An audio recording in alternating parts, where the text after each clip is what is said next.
Mga day, mga dong, what's up? So ngayon ipapakita ko sa inyo kung anong mga dadaanan ng mga resort galing sa barge. So dadaan kami ngayon sa Circumferential Road.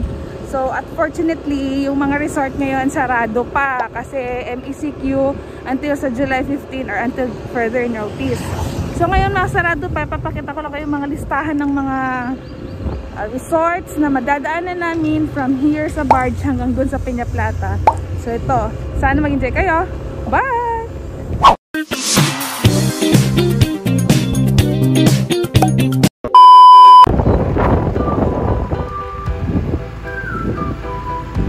So dito tayo bababa, barge. So from here, kakanan kayo, diretso. Yan. So maraming mga tricycle dyan kung saan kayo pupunta at saka motor na sa gilid. Pasensya na kayo mga diamond doon, umaambot sa mga panahon na ito.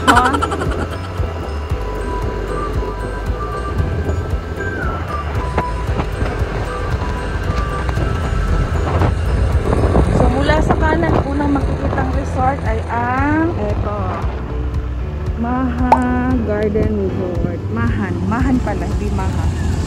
Ayan.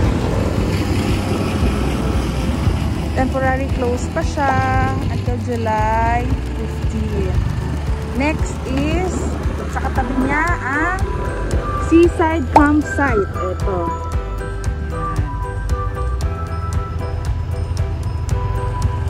Yan, di ko matatanong kung magkano yung mga entrance fee dito ha. Kasi, i-picture ko lang kung ano yung mga resort na makikita dito sa bandang kaliwa ng barge. Sumunod si Paul Beach Resort. Ayan yung view niya. Ayan. Sige, next. Sumunod yung magandang Susani Resort. Ha?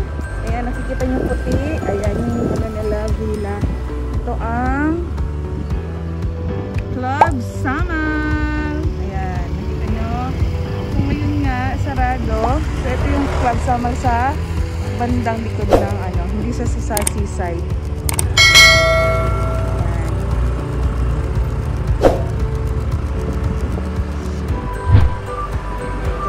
Dito. Wow! Sama. Alright, next.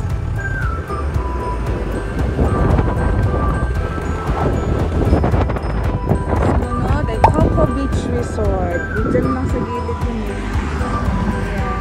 Hindi masyadong improve pero close din. Okay naman sa pag-relaxan. Ayan. Kung nakita nyo, andun yung beach. Next.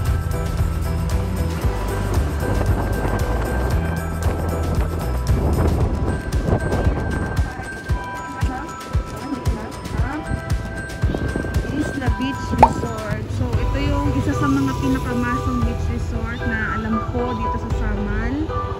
Kasi napakamura ng entrance fee at saka yung cottage din nila. Yung parang kubo-kubo nila doon kung saan kayo pwede magstay.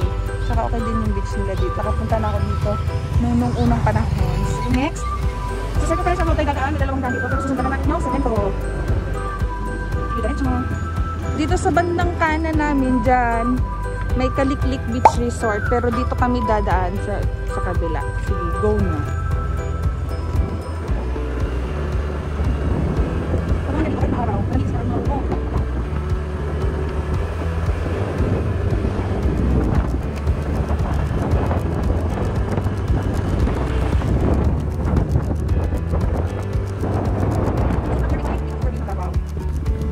May Balay Raja, Monte Cliffs Nest. Siguro yung pwede niyong pagstayhan overnight.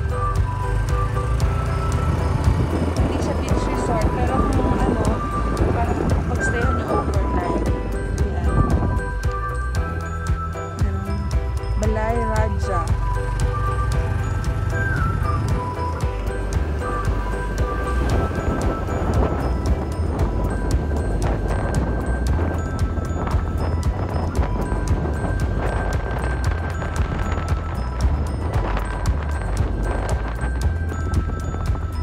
Magla-land travel kayo dito, dadaan si Blue Jazz. Kaso ang alam ko parang sarado na si Blue Jazz ngayon.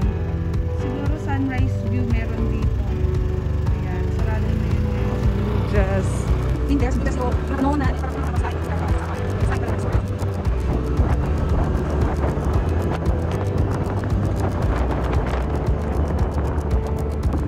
Dito naman dadaan kapag magla-land travel kayo for Paradise Beach Park and Beach Resort. Ayan. So maganda yung daan nila doon, nakasemento hanggang doon sa baba. So kung may reservation kayo kapag andito kayo dito, pwede kayo dumaan dito by land. Pero meron naman na silang by sea. Diretso na kayo sa resort nila. Kaya ang sumunod,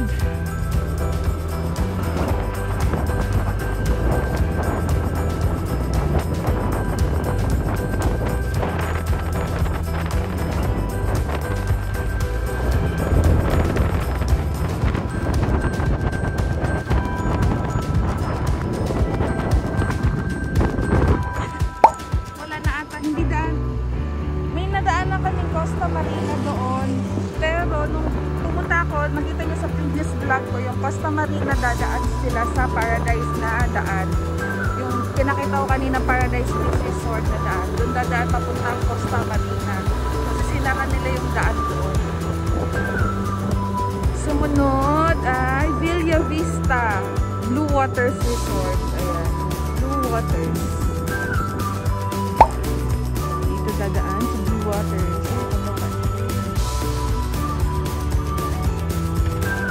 Alala ko dito kami nag-exit, galing kaming Costa Marina. Ito yung daan niya dito. Okay, let's go next.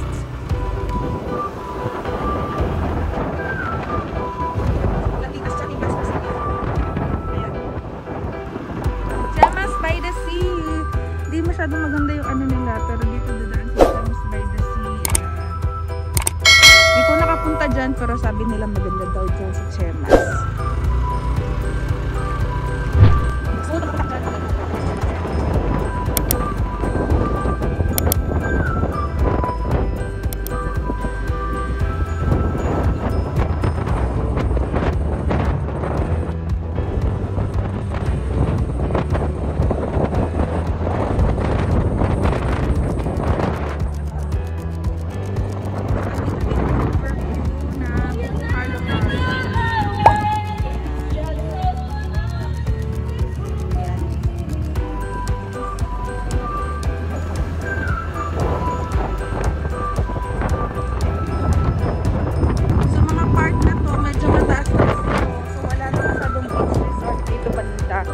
Tungo na kasi nangangalay na yun. So, ayan pala, makikita din dito ang view ng Davao. Ano na yan, open scene na yan. Taga lang ha, papakita ko sa inyo.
Daanin dito sa Circumferential Road, tapos dyan kayo papasok.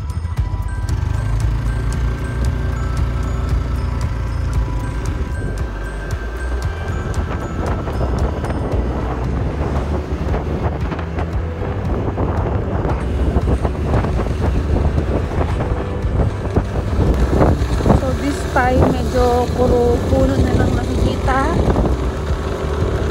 Wala pa masyadong resort sa mga gilid-gilid ng pwedeng daanan, pwedeng puntahan.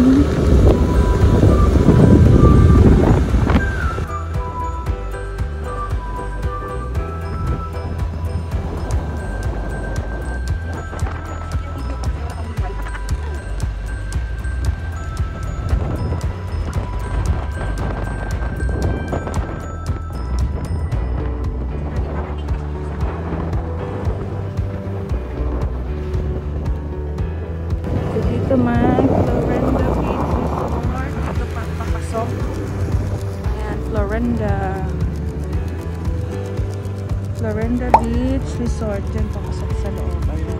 Dito yung papasok niya.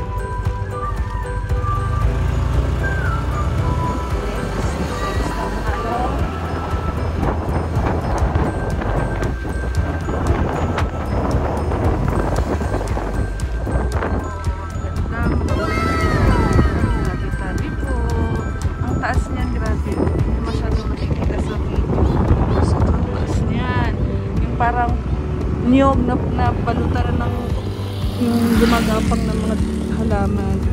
Tingnan. Tapos dito si Punta del Sol. Ayan, Punta del Sol. Doon papasok. Ay, dito pala. Dito ba? Basta dito si Punta del Sol. Ayan. So, diretsuhin nyo lang itong mga resort na to from magkakanan kayo from the bar, sa barge, pagbaba nyo ng barge. Maganda ng daan dito kasi sementado na. Hindi kasi ako si Becky kasama, hindi kasi sementado.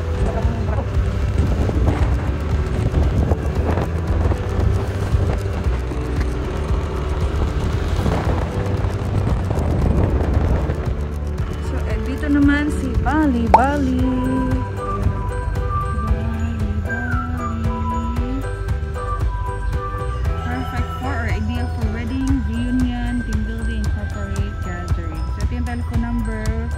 Address, contact numbers. So unfortunately, closed pa siya ngayon kasi nga MACQ. So hopefully mag-open na. Book lang kayo dyan.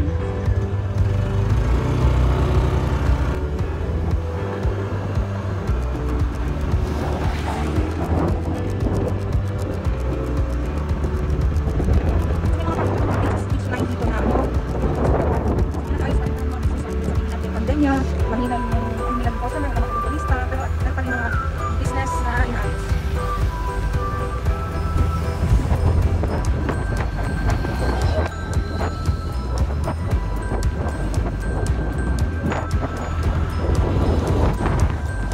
So dito dadaanin ang Rocky Beach Resort, Lorelei at IGB Summer Function House. So diretso dyan papasok. Tatlong beach resort ang nandun sa dulo. Si Lorelei, si Rocky Beach, at saka sa IGM Function Hall. Rocky Beach. Next.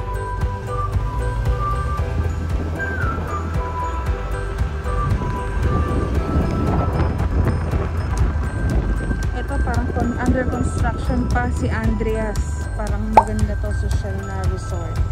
Tingnan mo naman yung gate pa lang. O diba, pak na. Andreas.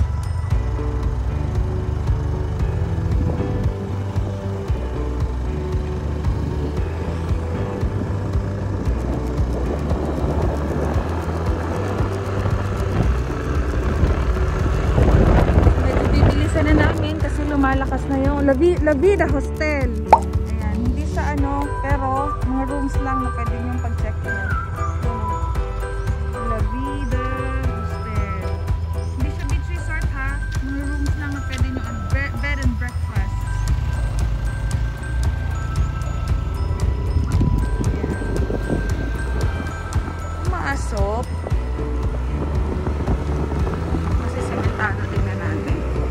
So, bed and breakfast, pwede kayong dito matulog, breakfast, tapos gala na naman sa Samar. Sarado, naka-gate siya. Beach line na yan. So, parang hindi mo nakikita yung Davao na kasi baka parang malakas na rin ang ulan doon. So, bibilisan na namin kasi malakas na yung ulan.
Barangay Katagman. Iba pa yung mga beach resort na nakikita nyo sa left side ng ng barge dito sa Saman Island. Maraming beach resort dito na pwede nyo talagang puntahan at mag-enjoy kayo. So thank you for watching mga Day Magadong. Please don't forget to like, share, comment, and subscribe to my YouTube channel. Thank you so much. Bye!